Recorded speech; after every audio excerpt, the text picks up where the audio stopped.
tell you a secret.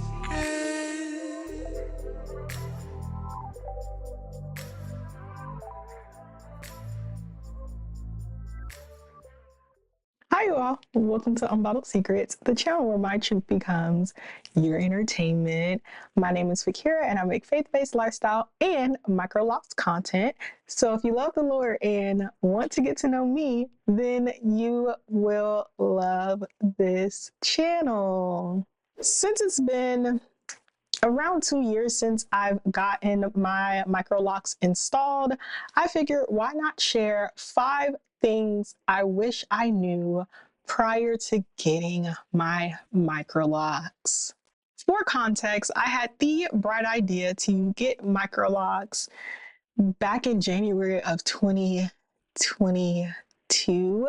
So around that time, I obsessed over research. I went through Kiki J's page and looked up every single video she's ever posted regarding her Microlocs. I looked up different locticians, how they installed their care instructions, and scoured the World Wide Web for a loctician to do my install. Got ghosted by a potential loctician, and on February 26, 2022, I officially got my Microlocs installed. So I only had a month of research and preparation prior to getting the install. There were still things I did not know. So if you're considering getting Microlocs and you just want to know things that I wish I would have known or taken into consideration prior to getting my Microlocs, then please continue watching.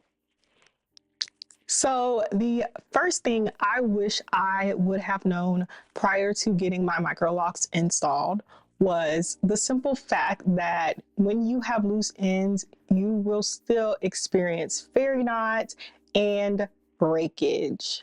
And what sold me on getting Microlocs was the fact that I could have my ends loose, and especially in the early stages of Microlocs, my hair mimicked loose natural hair. And I was very excited about that. I loved it. That was like the first time I've ever seen my hair that curly. But with loose hair comes split ends and those dreaded, pun intended, fairy knots. Oh my gosh, every time I look at my hair, I'm like, oh my gosh, there's another one, snip, there's another one, snip. And speaking of snip, snip, that's actually one of the ways I'm able to maintain my loose ends is by making sure every time I see a split end or if I see a fairy knot to just cut it and be done with it so it doesn't split all the way up, or that the knots don't get worse and I get multiple locks on one strand of hair. I also make sure I keep my hair in protective styles for the most part. I'm not over manipulating it. I'm making sure that it's not having an opportunity to twist into each other. As far as my ends being damaged, when I first got my Microlocs, my hair was damaged.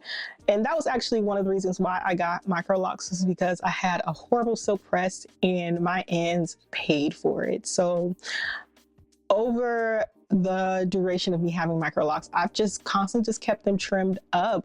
Every time I go, every other Microlocs retie, I'll have my loctician either even out my hair, or she'll even just take it upon herself and trim where she sees damaged ends. So yeah, if you want Microlocs and you want those ends to be loose, make sure that you're keeping them moisturized and you are protecting them and keeping up with your trims, because you want your locks to still appear to look nice. So yeah. The second thing I wish I would have known prior to getting my Microlocs installed was the fact that your locks could thin out. And what's crazy? I thought Microlocs would save me from the boneless lock phenomenon that I see a lot of people with traditional locks, but I was definitely wrong. I was definitely wrong, because I want to say back in July of this year, I had quite a few boneless locks. Like, there's a lock back here, and I wish my hair was loose so I could show you, that was like literally falling off. Like, it was being held on by a single strand. Like, I was being so careful with it. I was like, I just need you to hold on until my retire appointment. We're gonna repair you. I'm just so thankful for my loctician because she was able to repair that lock and any other lock that she saw that was thinning. She combined, I want to say, like 20 of them. And that's also important. This is not a point in this video, but the loctician you choose matters. Like, if you have a good loctician who actually cares about the health of your locks and not just the number of your locks or the aesthetic of your locks, this process will be so much more fulfilling. So be mindful of the loctician that you choose. Make sure there's some synergy there and make sure they actually care for your locks. Point number 3. Although wash days are shorter, like dramatically shorter, it's still kind of a hassle. Don't get me wrong, my wash day went from an entire day when I was a loose natural to an hour max. But one thing I did not realize is, and especially in the early days of having Microlocs, you will have to ensure that you're putting your locks in a low braid or banding them, because in the early days of Microlocs, you are more susceptible to slippage. And for the most part, I've done a really good job at following the directions of my loctician. So I only had probably 4 or 5 locks that started to slip. But there are some instances, if you don't really take into consideration the care instructions, that you will have a lot more locks that will slip. And if you have a loctician that does not like you, they will charge you for that. Luckily, my loctician, she loves me, and like I said, I follow directions, so I barely had any slippage. So yeah, it's kind of a hassle because, like, I have a lot of hair. I had a lot of hair when I was a loose natural, and I have a lot of hair in locks. So, and I just have low patience. Like, I just expected to hop in the shower and wash my hair. I mean, I wouldn't trade my hour max wash day for a full wash day ever again. So you know what? I'm gonna stop complaining because that is very minute in the grand scheme of life. But just be mindful that in the early stages of having Microlocs, until your locks fully mature, you will have to band them or put them in low braids during your wash. Point number 4, reties are a necessary evil. And I mean, prior to getting my locks installed, I knew I was going to have to commit to reties because I don't know how to do hair and I don't have the patience for doing hair. And maybe if I had traditional locks, I would have learned how to retwist, but just the retie process just looks like it's just too much.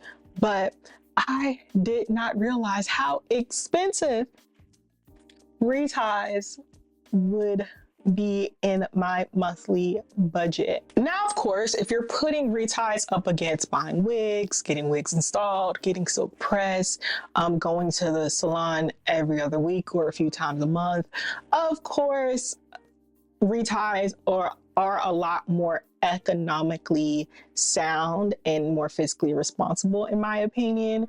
But if you were like me, who were getting like the $100 or $150 wigs from AliExpress and throwing it on your head like a hat and not taking care of your loose natural hair, then it was quite the adjustment because you have to keep up with your 6-week appointment, or 4 to 6 weeks, or 4 to 8 weeks, but you don't want it to go past, honestly, 6 weeks. So I just say be mindful of that cost. It will cost you around $150. Just, budget for that. But like I said, considering products, considering wigs and all those different things, you are saving a lot more money. Another thing is reties are reties are uncomfortable. Mm-hmm. And if you're tender-headed like me, they hurt. And it's just one of those things, you got to suck it up. Like I said, I barely took care of my loose natural hair, so I wasn't really quite used to getting braids or things of those sorts. Like combing my hair was the most painful thing I was doing to it, and like I said, slapping a wig on and wearing it like a hat. But it's just one of those things you get used to, but it is uncomfortable after a while. But like I said, reties are a necessary evil. The fifth and final thing I wish I would have known prior to getting my Microlocs installed was that you will get tired of doing the same old styles, like real quick. And I think this is more of a nuanced point, because if you know how to do hair, then yeah, you will have a blast with your Microlocs, doing different styles, playing around with it, like it's gonna be great. But if you're like me, who can't flat twist, can't braid, I could only do styles like this. After a while, I'm just like, I don't want to wear my hair down all the time. But I'm trying to make an effort to do different styles. But thank God that my loctician, she loves me. And after reties, she'll put in a style for me. So we thank God for her. But yeah, if you don't know how to do hair, you will be limited to the amount of styles that you could do. And after a while, it gets boring. I mean, I had the same dilemma when I was a loose natural. The beautiful thing is, just if you are looking for inspiration, go to TikTok. TikTok has some great ideas. Instagram, YouTube, like I said, Kiki J styles are always on point. I just say find inspiration from your fellow Microlocs girlies. Get into your creative bag and you will be fine. With that being said, we have reached the end of this video. I hope you enjoyed. If you are considering Microlocs and you have questions for me, please let me know in the comment section below. And if you do have Microlocs, what are some things you wish you would have known prior to getting your locks installed? And if you want to join the Society of Secret Keepers, please hit that subscribe button and that notification bell so you can get a notification each and every time I post a video. And until next time, bye.